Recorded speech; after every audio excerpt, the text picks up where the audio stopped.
parenting series with the Academy for Learning Islam. Our topic for this session is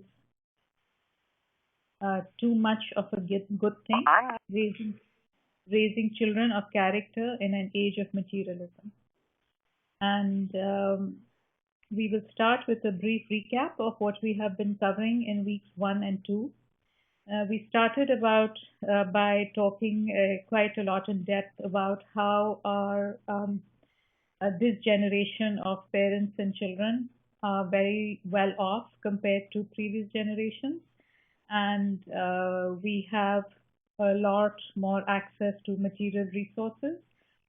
And combined with that, what we find in society is that there seems to be a crisis of conscience going on within the society. And what we mean by a crisis of conscience is that the character ethic and morality seems to be at an all-time low. And we talked quite a bit about what the problems used to be in past generations with children. For example, things like in schools, the majority of discipline problems revolved around talking out of turn or littering or running in the hallways, and compared to what teachers and parents deal with in this age, such as stealing, alcohol abuse, promiscuity, and things along those lines. We talked about how parents have a greater influence than some of us may believe. Often when we are feeling very frustrated, we think that children are being overly influenced by peers. And yes, I mean, we cannot deny the fact that peer influence is there, and but we talked about how peer pressure is not as significant an influence on our children as we may believe. And we talked about how parents have a much greater influence in terms of values and how children make moral decisions than the role of peers, for example.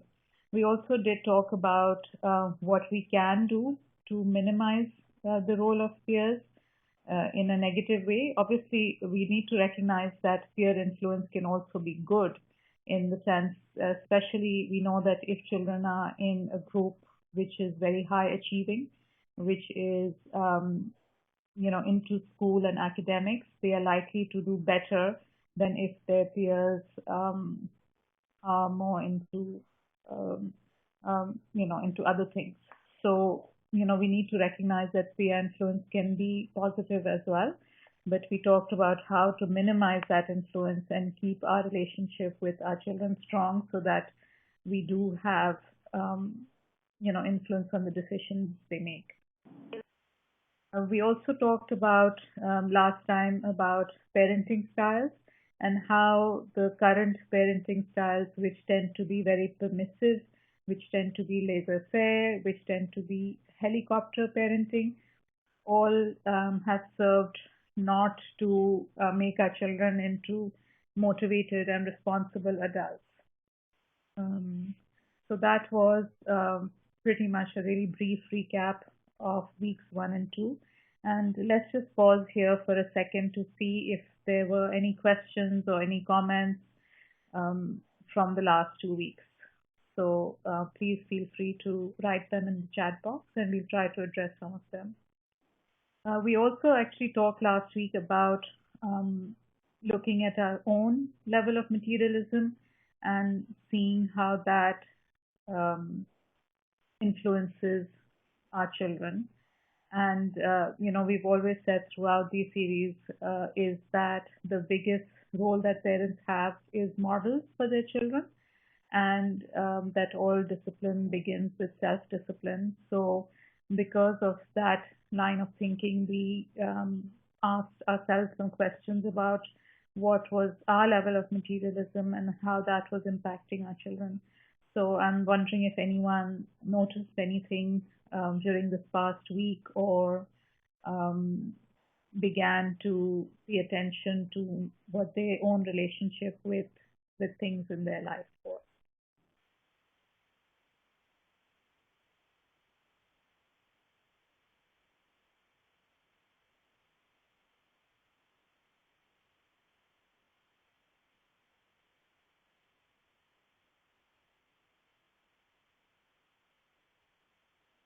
So I think everyone is rather quiet. So let's move on for today. So the agenda for today is that we will talk about what constitutes good character. So again, we tend to talk a lot about the importance of akhlaq in Islam and how we should have good akhlaq, but we actually need to recognize what exactly are the pillars of akhlaq. What are the characteristics of good akhlaq? What does a strong character look like in children? So again, given that character is something that develops over time, that it is something that um, we're not born in as such, in the sense that we develop it from our day-to-day interactions, from our day-to-day decisions. So again, what is the profile of a child or of a young person with a strong character? And lastly, we will start talking about using the team approach to build character. And the TEAM stands for teaching, enforcing, advocating, and modeling.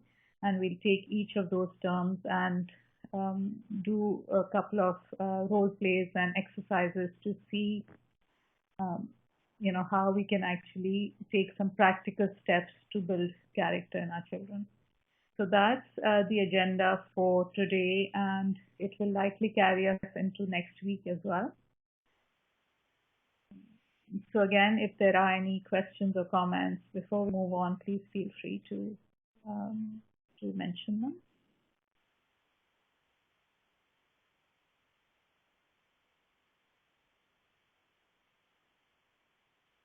So the essentials of good character, and again, these, we think of these, I mean, in the sense that we assume a lot of this, but we are hopefully going to talk about them in a way that will make it extremely operational in the sense of what are we aiming for, right?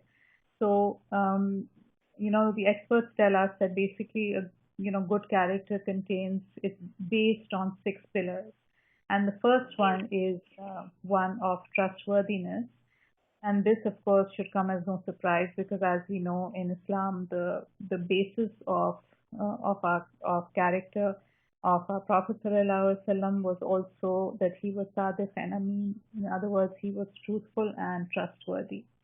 So again, that should give us a very big clue that that is the foundation of character, is that we should be able to trust somebody with good akhlaq. Respect, obviously, responsibility. And what we mean by responsibility is the ability to take ownership, to admit when a person is wrong, to make amends, and to instead of putting the blame on actions outside of ourselves, to take ownership or to take responsibility for our own decisions.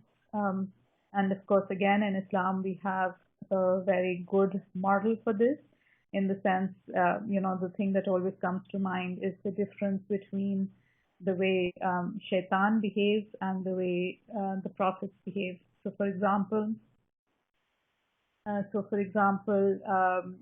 shaitan, when he is thrown out of Jannah, he tells Allah that thou has led me astray. Whereas when Nabi Adam alayhi salam, and the thing that really stands out is that Nabi Adam alayhi salam and Sayyidah Hawa, they take responsibility and they say we have been unjust to our own selves, right? So again, this should give us a clue that the to take responsibility when things go wrong is a very is one of the Islamic values that we should emulate. Fairness and justice. Obviously, we know that our whole faith is based on others, and the ability to be just towards people, to play fair, is again a very important part of good character. To care for people, to have empathy, to have feelings for others beyond ourselves, and then lastly, to be a good citizen. In other words, to be a good member of a community. Again, we have lots and lots of examples and emphasis in Islam for this. We have so much emphasis on how we should behave with each other, how we should behave in society, how we should behave in a mosque, for example.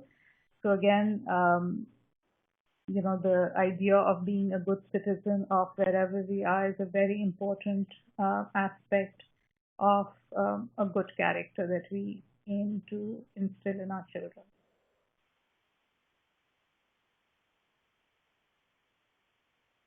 Um, so what does a child with good akhlaq look like?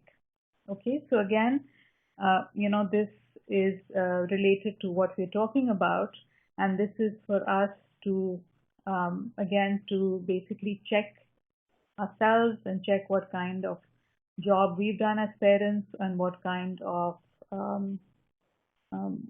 whether our young people are able. And, when we talk about a young adolescent, I was thinking about it because, again, the ages for children to take responsibility tend to differ with different experts. But again, if we go to the Islamic, what I call the Islamic parenting contract, we know that that is very clearly defined in terms of 3 periods of 7 years each, right? So in terms of, the Islamic goal, what we're talking about is what a young adolescent should look like, or should the kind of characteristics that they should embody at the age of approximately 14, which is the end of their training period, so to speak. So we know that from 7 to 14, we are supposed to, that is the period of training, of discipline, of inculcating values. So again, and this is just before, they go out into the world and they become our ambassadors. Um, so again, um, what does a child with good akhlaq look like? Shows sensitivity and has a lot of feelings for others. So again, the idea that they recognize that their behavior has impact on others outside themselves. This is, empathy is actually very, it's a very, very important um, characteristic for having a good akhlaq, because again, in terms of playing fair, in terms of doing right by others, in terms of being kind, the basis of all of those is a sense of empathy and feeling for others. So related to that is tries to see things from the other person's point of view, not just their own. Is honest and trustworthy, can be counted on to keep their word. So again, if they make a promise, they you can expect that they will keep their word and they will follow through. Feels shame or guilt about their wrong actions and accepts the blame. So again, it's not that they never make mistakes, but it is when they make mistakes, their conscience is very much alive, which is again a very key aspect of a character, is that they should have a strong conscience. So when they do something wrong, it should bother them. The next is that they easily calm down when excited or angry and copes with behavioral impulses. So again, it's not that the youth do not get angry or they do not misbehave, quote unquote, or they don't lose their cool kind of thing, but they are able to come back on track sooner rather than later. Behaves appropriately without reminders, thinks before acting. So again, this, we're talking about not a 5-year-old, not a 7-year-old. We're talking about a teenager, that they are able to have some basic sense of respect, of manners, when they are around other people and even when they're amongst family. Treats everyone respectfully and courteously, no backtalk or sass, what is called sassy in today's terminology. So again, now these are obviously ideals and not, I mean, every child is highly unlikely to behave like this all the time. But what we're talking about is generally for the majority of the time. Okay. Shares, helps, or comforts others without expecting something in return. That should be, sorry if that's a typo. So again, the idea is that they don't only do things which there is something good in them for themselves. They are able to, if they see somebody in distress, again, this goes back to the empathy of feeling for others, that they are able to comfort others. Is open-minded, listens to all sides before forming opinions. So again, this is a very key social skill, obviously, to respect differences, especially in the kind of society we live in, which is obviously multicultural, and there are many different points of view. Focuses on the positive traits of others instead of their differences. Again, this goes back to being able to manage differences with other people, and living in a multicultural society. Tries to solve problems fairly and peacefully, and is willing to compromise. So again, it means that they don't always want their own way, that they are able to give in to compromise on things which where there are differing points of view, and are able to peacefully coexist with others.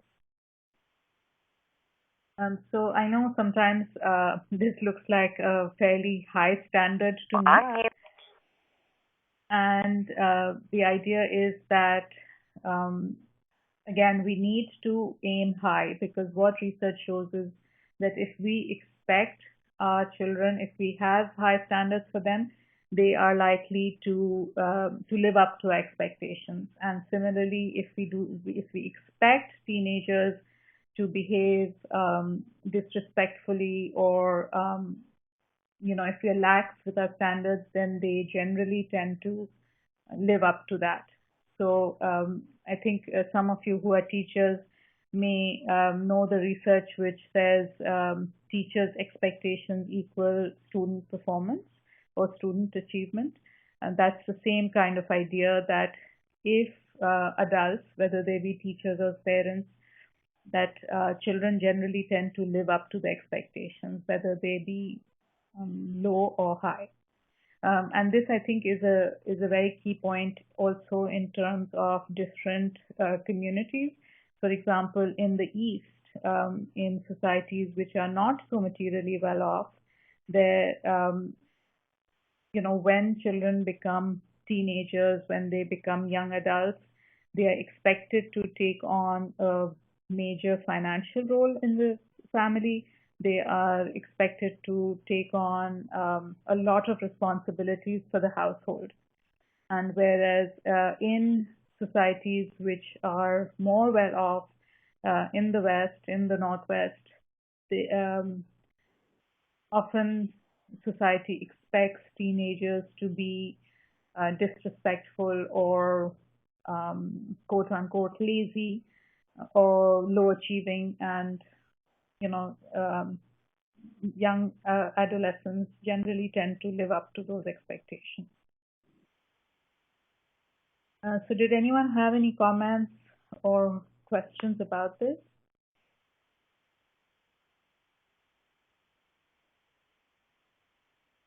There was a comment here: how to chat with teenager and deal with them when they do not want to listen, as they feel they are just empowering us with their wishes. I'm not sure I understand the question, but if you're asking if the question is whether they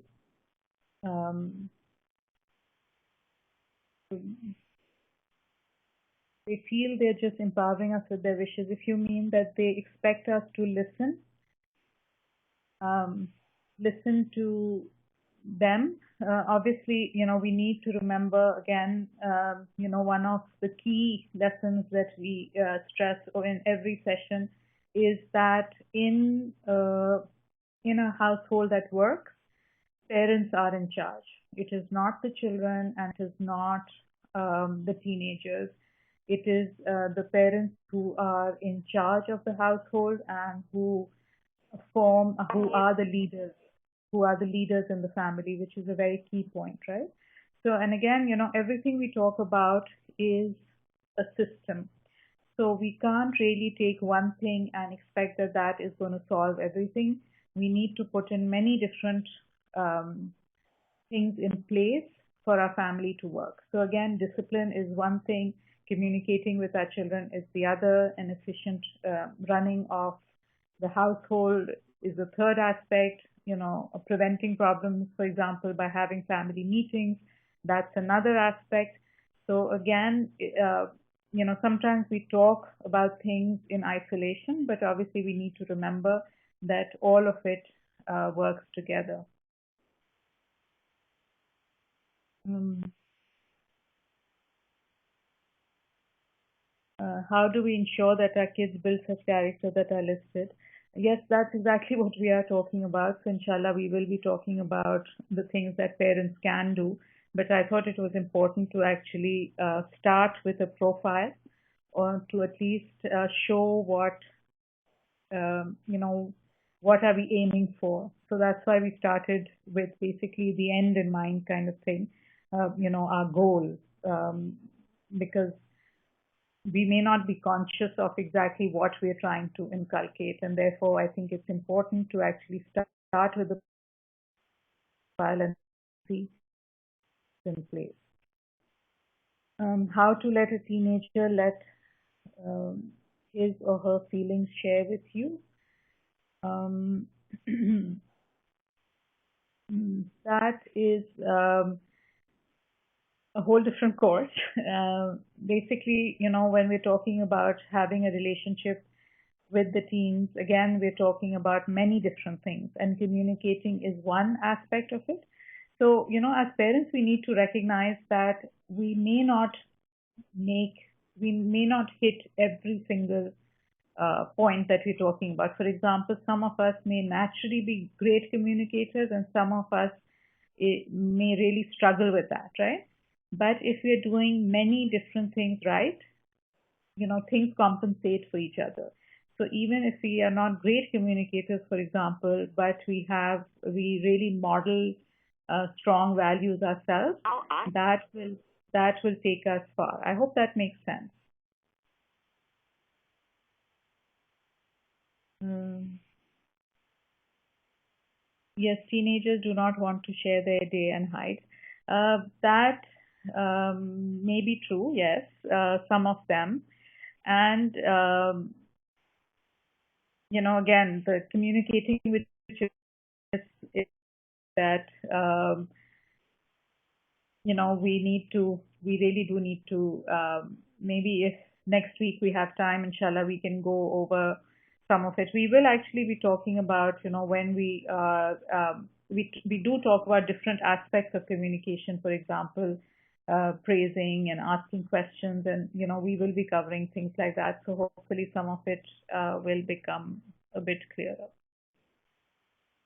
And you're right, Nargis, that some adults have trouble with what is listed. The idea is obviously all of us, that is why it's called the greater jihad. Obviously, we are all, striving to become better, and we are all striving to have good character. But again, that's why we keep going back to the modeling, and we keep going back to how much, parents have influence, because again, the best example we can give to our children in striving for perfection is doing that continuously ourselves.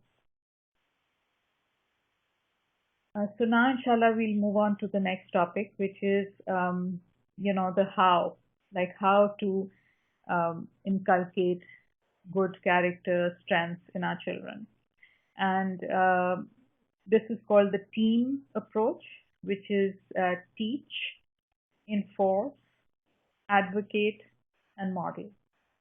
And we'll talk about each of these in turn, and we're not going to go in order actually. We will start with the modeling because what we find is that teaching, that is, what is popularly called lecturing, for example, comes naturally to most parents. We don't have, if somebody tells us, give a lecture on your values, that's not what comes. That doesn't cause us too much difficulty, right? So we will also talk about that, but we will talk about the modeling, which is actually, again, probably the most important thing you can do.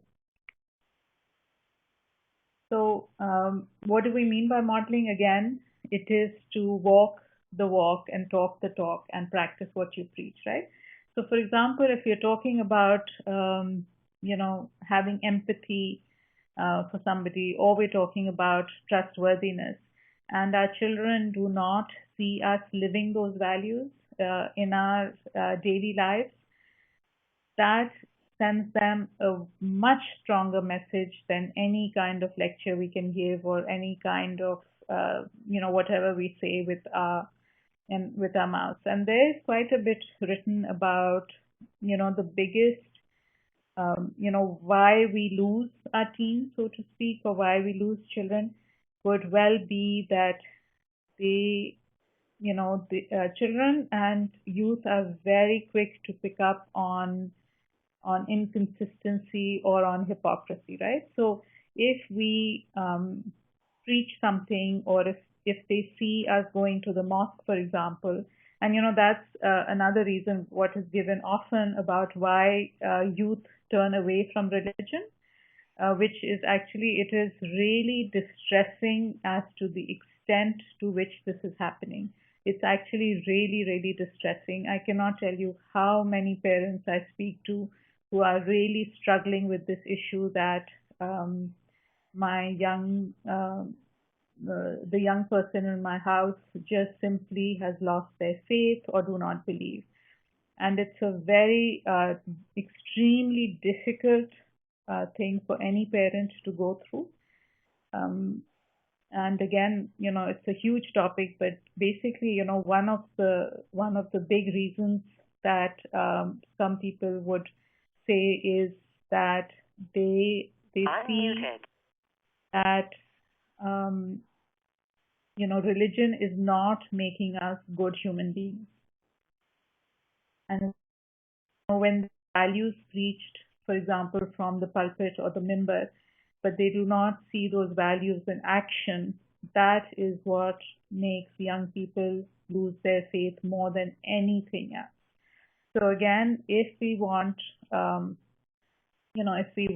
our children to keep their faith, one of the best things we can do is be really conscious, be really mindful of the fact that we actually are living what we are preaching.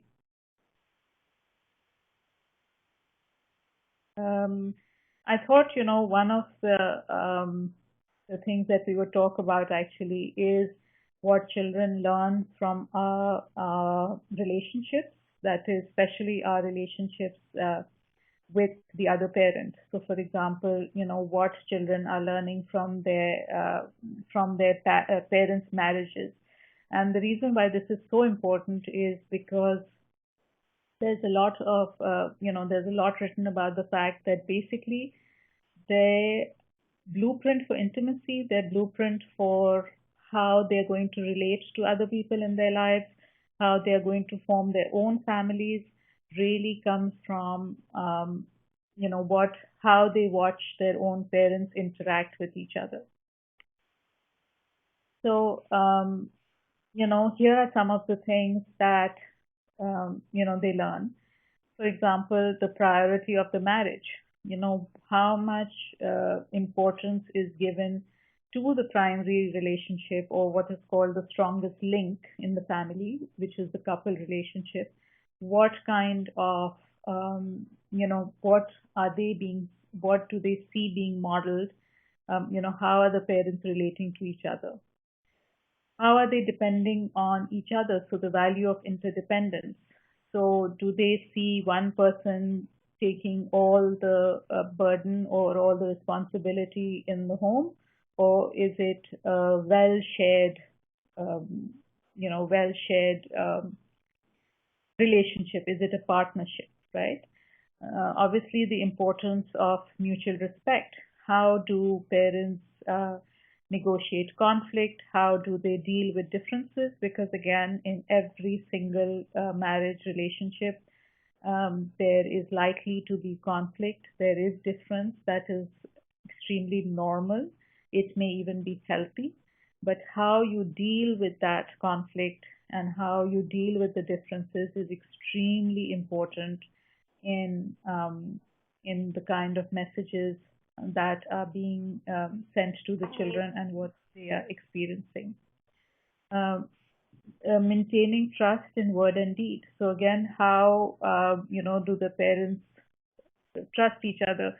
I know in so many relationships you see that um, the parents are hiding things from each other. For example, this is extremely. It's a very um, I don't even want to use this example, but it's a very, I'm sorry, I'm looking for the term, uh, stereotypical, sorry. It's a very stereotype that if a woman spends too much, she might hide from her husband how much she's spending, or I mean, the man might be doing the same, right? So, that obviously sends not a very good example of being trustworthy or being honest um, to the children. So again, when we're talking about modeling good character, a very key place where they learn the importance of good character is in our relationships with our spouses. So I don't know if people have any comments on this.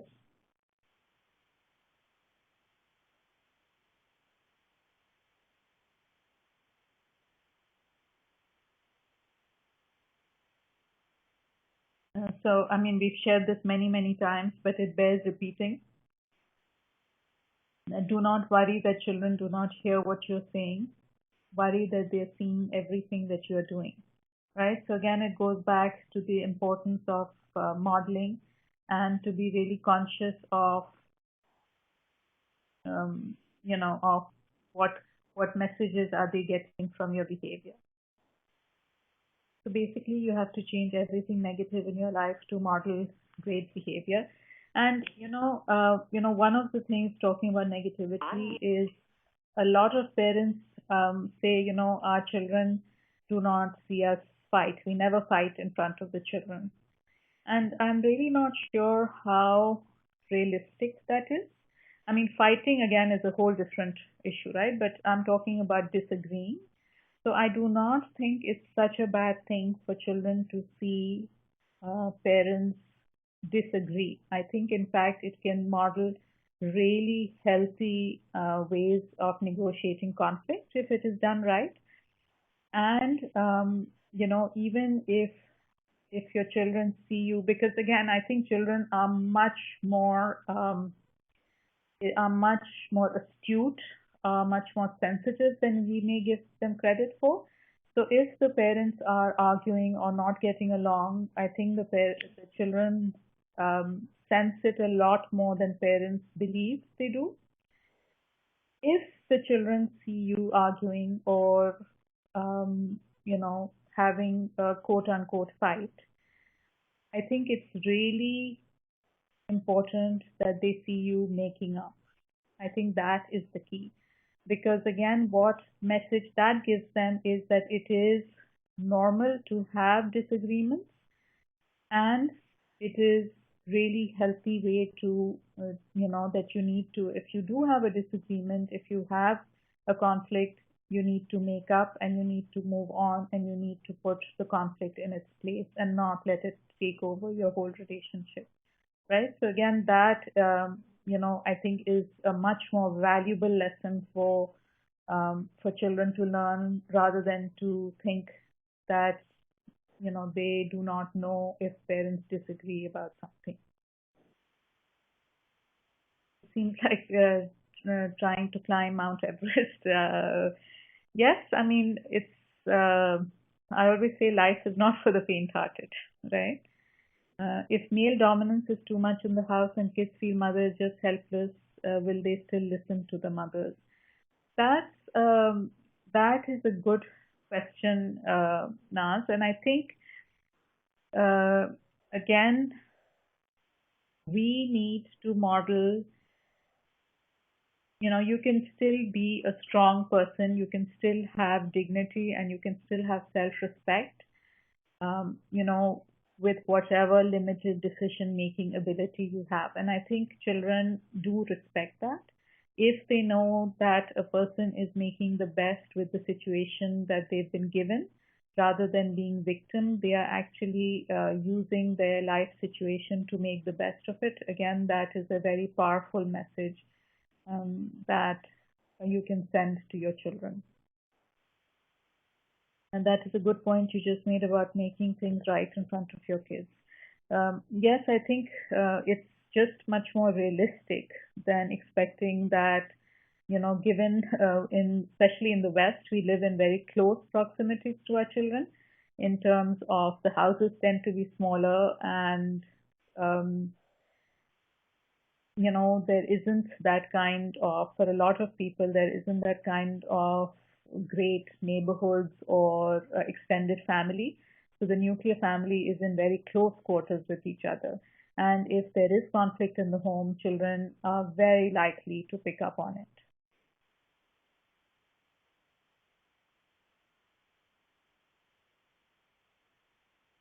Yes, and you're very right, Rima, that the walls are extremely thin as well. So the next point in the team parenting to build character is advocating good, good character, and this simply means being consistent about the values and having high standards about applying them in your life. So again, this means having high standards for yourself and having high standards, expecting others um, to live also their own values. So again, expecting and demanding moral behaviors. What this means is that um, not being a doormat. So again, the idea is you're not if you can't really do too much about if somebody is, for example, if you go to a shop and somebody is misbehaving, right? If somebody is not um, I mean, I'll give you one example. Recently, we were in a store, and the the shopkeeper was had a really, quite a bad attitude, and it was. I mean, we all have our good days and we all have our bad days. So basically, instead of losing my cool or losing anything, I just, was extremely controlled in that situation. And basically, I did want to see the supervisor, and I mentioned this person's behavior in very um, not in a harsh way, but basically, making it known that I did not, uh, you know, I'm not rude, and I do not expect people to be rude to me.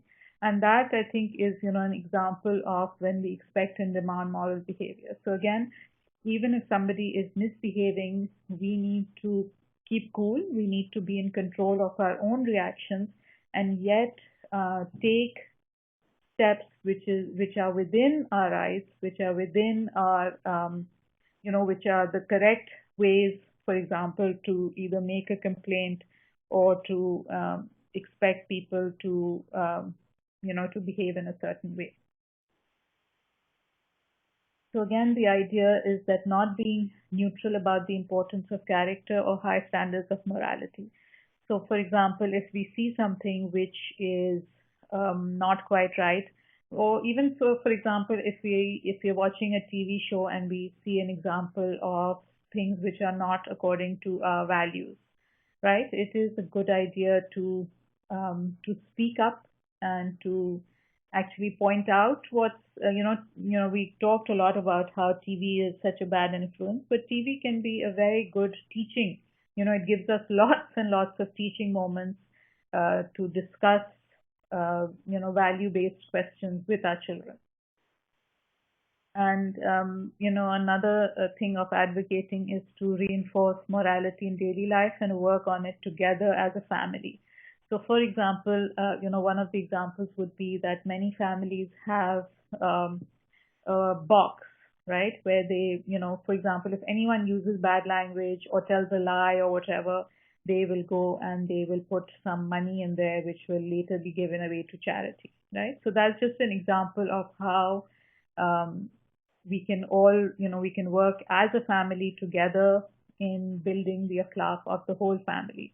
And when children see you yourself, struggling through it and striving to do it, and trying hard to live your values, again, that sends a really strong message to the children that this is something which is an ongoing effort, and that all of us, it's not a question of us being over them. It is a question that we all follow the laws of God in our house. At a certain point, you just have to take the back seat and let your kids make their own mistakes. However, the parents so hard to zip it and watch your kids fall. Never mind the child, but how does a parent console themselves that it is okay for the kid to make the mistake? I know you would say they learn through their mistakes, but it may take many mistakes before the child learns. And in the meantime, how does he let his child fall over again and again? Um, Arifa, that is, um, it's not easy for sure. And what is the option, right? The other option, I think, remember we talked about how when we get in between a child and the natural consequences of their actions, at some point we become the problem, right?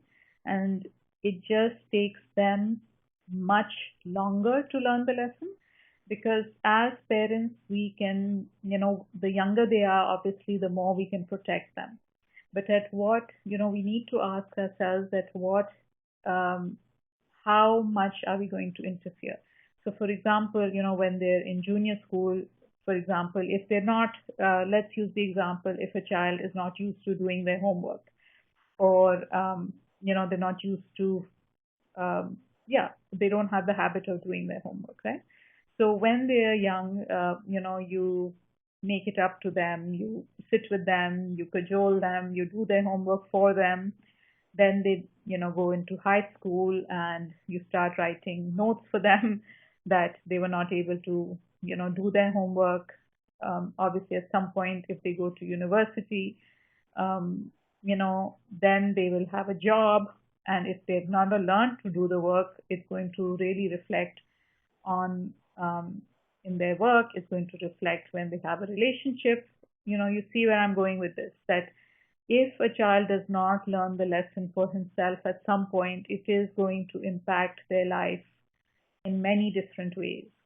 And, the way to calm ourselves down as parents again is to recognize the fact that the butterfly comes out after a lot of struggle. And again, like what we said the last couple of weeks, that the biggest mistake our generation of parents is making things really, really easy for our children.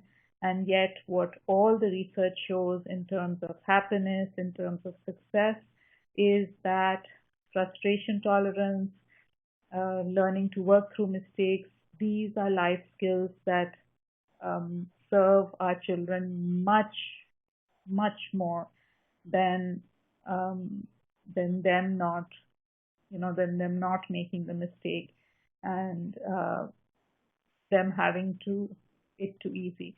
So again, the idea is to keep a long view And, as parents, we know that they need to learn these skills. And does this mean that it's easy for them? No. Does it hurt us to watch them? Of course. But it's basically, if it was something so obvious as running towards an electric socket, we would not let them do it. We would stop them, right? Um, so what if your moral values are very different from your husband's or in-laws?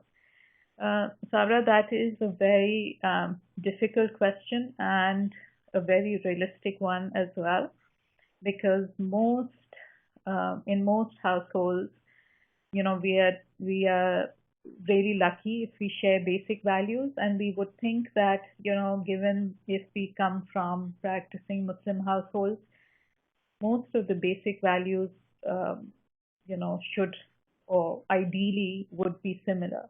But the reality is that often they're not. And again, this is, one of the things that that we need to tell young people who are forming new relationships and who are forming new families about how difficult it is to live with when the value systems are different. Again, we need to be realistic about what is in our control, and we can only um, we have to be true to our values and teach our children what we know. That is our responsibility as parents. I think a lot of children actually can navigate between two points of view. So I don't think that is, that um, unusual, in the sense that there are many, most parenting guides will say that the parents need to be on the same page. And yes, ideally, I think that, it would be wonderful, but I think a lot of those books tend to negate the reality of the fact that there are many households, I would even say sometimes the majority of households, where there are no shared values. And what we have to do is be honest.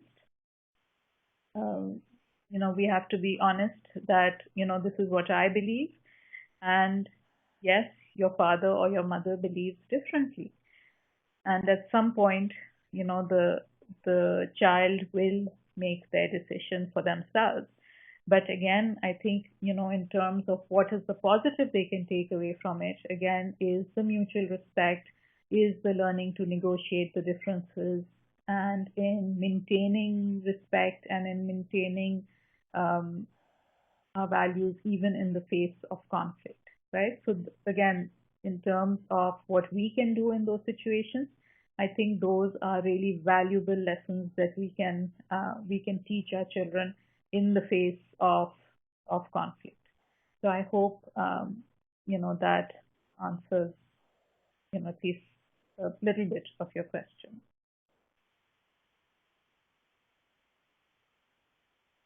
Um, so now we will talk a little bit about teaching, teaching values.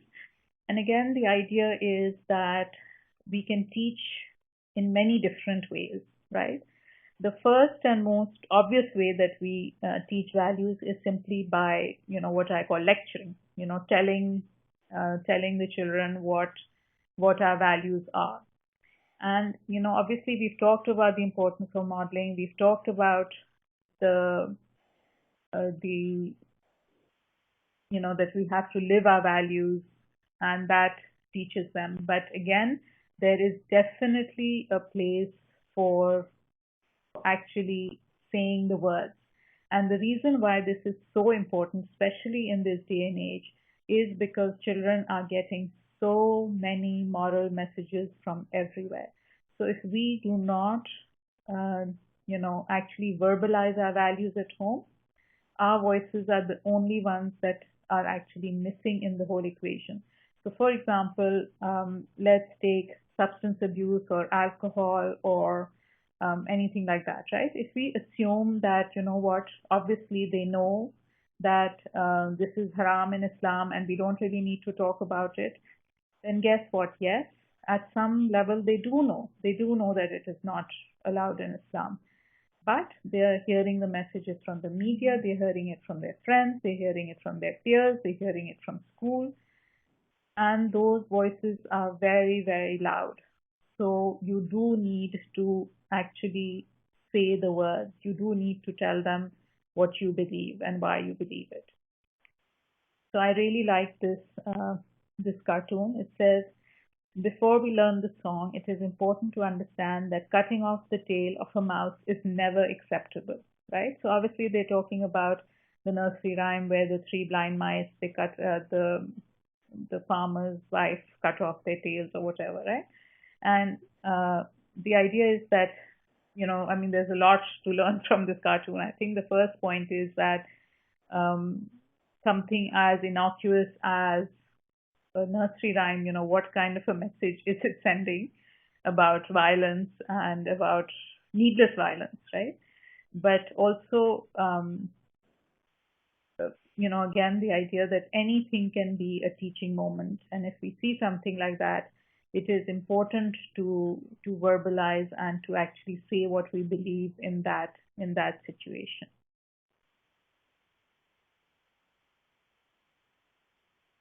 Uh, what if, unfortunately, some of those moral habits of a spouse is conflicting in terms of religion? That could make the children think it could be okay to do such a thing if a parent does it as well. Um, again, Saida, it is a difficult situation.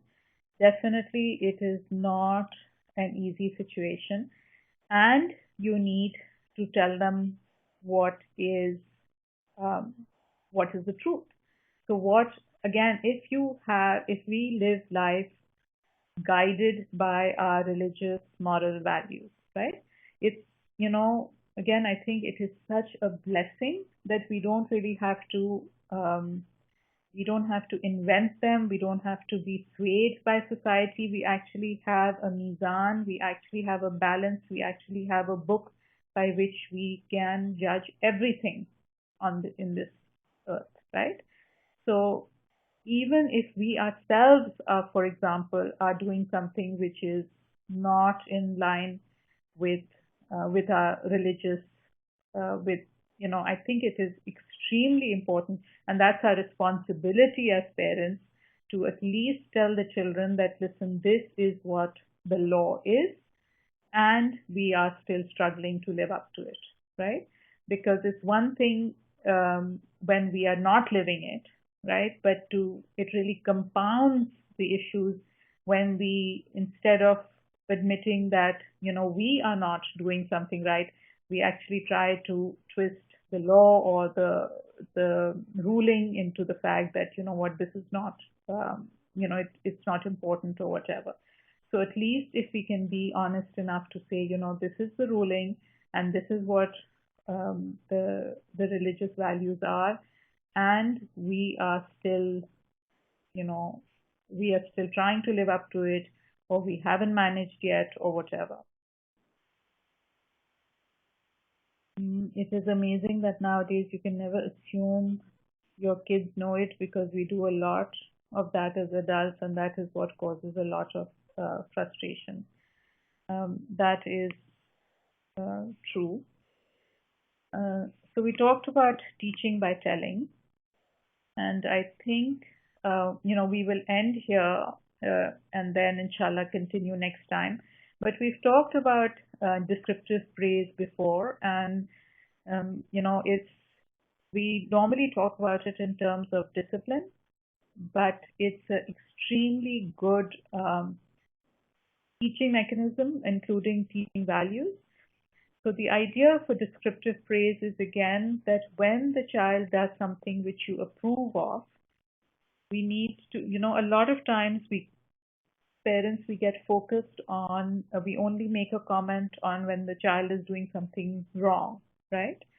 Um, the idea for descriptive praise is that when we like, for example, if we are trying to teach empathy and we notice that, the child sees somebody in a stroller and they drop, this is a very common example, right? That a baby in a stroller will drop their stuffed toy, and a child will naturally go and pick it up and help the toddler and give them their stuffed toy back, right? I mean, we've all seen this 100 times. The idea is that when they do something like that, we actually start noticing when they are living up to those values, and we show our approval and we describe the positive behavior and we give the reason. So again, what's not helpful is the way we sometimes praise. If we say, good boy, great, I love you, or you are so wonderful, or whatever, right? That's not giving the child enough information about what they did right. So, for example, in this situation where the child picks up the stuffed toy and gives it to the toddler, we would say, good, you saw that the baby was being upset because he dropped um, the the the teddy bear, and you noticed that, and you actually gave it back. Good for you. Um, so again, so yes, Saida, we have to be specific about praising the real situation. And describing the behavior again is extremely important, because whatever we focus on, whatever we notice, is what is likely to be repeated, it is likely to be reinforced. So when we notice something like this, I can pretty much guarantee it that the child is likely to do it again, and you will see more of it. So the behavior you notice is the behavior that will be reinforced, that will be that you will see a lot more of. Okay. So I think we will end here and continue inshallah next time. And let's just see if there are any more questions. So if you feel your spouse is modeling a behavior you would not like your child to learn, is it okay to tell your child that yes, your dad is doing a mistake, or do we leave it for the child to observe and learn himself that it was wrong? Um, this is again a very tricky situation. Um, so again, what we are talking about is a whole package, right? So one aspect of it is modeling, and remember, we are also talking about teaching by talking, right?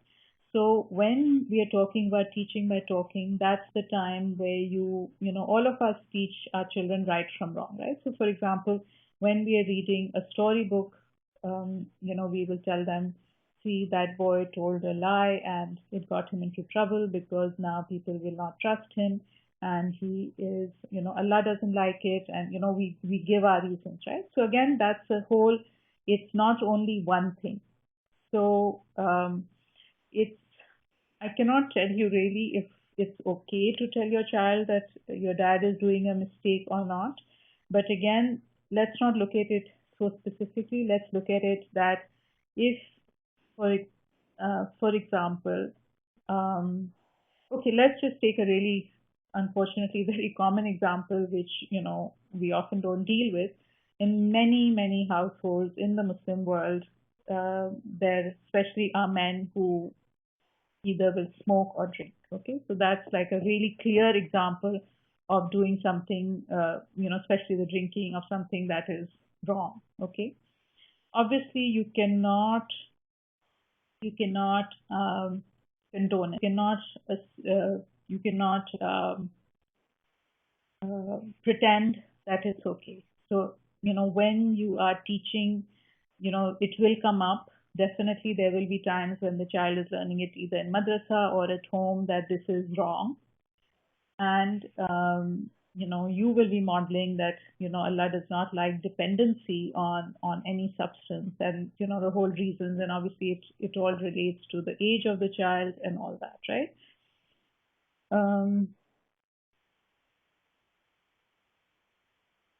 Also, I would not like my child to have a negative image of a wonderful father.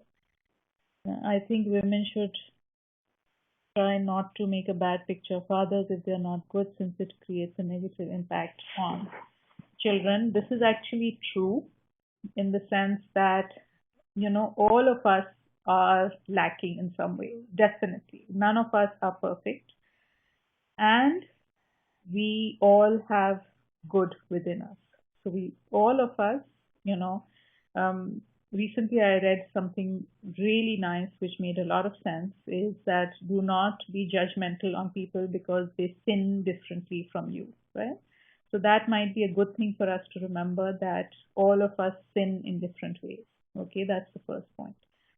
The second thing is that, yes, definitely for a child, it is very important to have a good image of their parents. Does that mean that they think that the parents are angels? No. Every child at some point realizes that the what the parents are doing is not okay, right? Um, so again, the idea is that let's focus on things which are right in our relationships.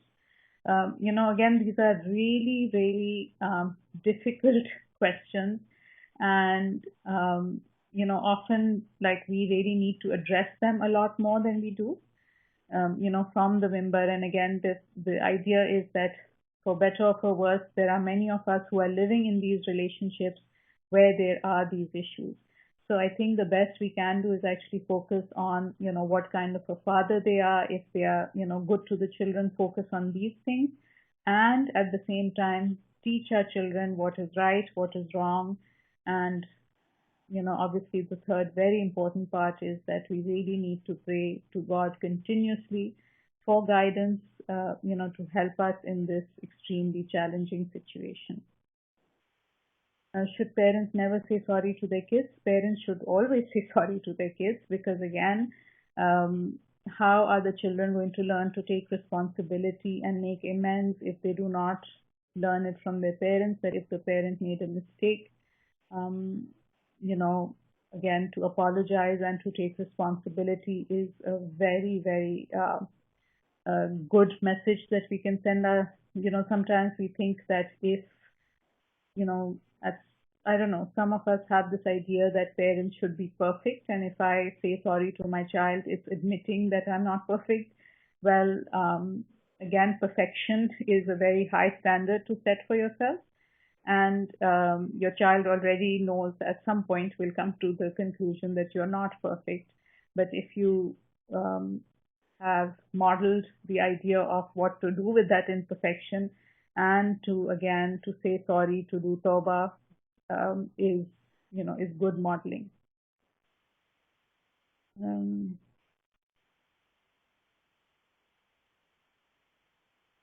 Yes, exactly. Saying sorry shows that you are human and make mistakes and are working on their character. Exactly. It is teaching humility. Very good. And another way to set an example is by saying sorry. So again, all of these are really valid points, and we're out of time. So inshallah, we will meet again next week. And thank you very much. I really appreciate everyone taking on really difficult issues, and I hope we can work through some of them.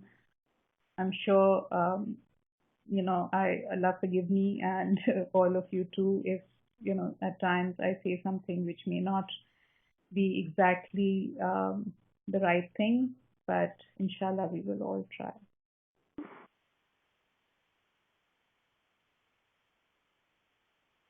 Thank you.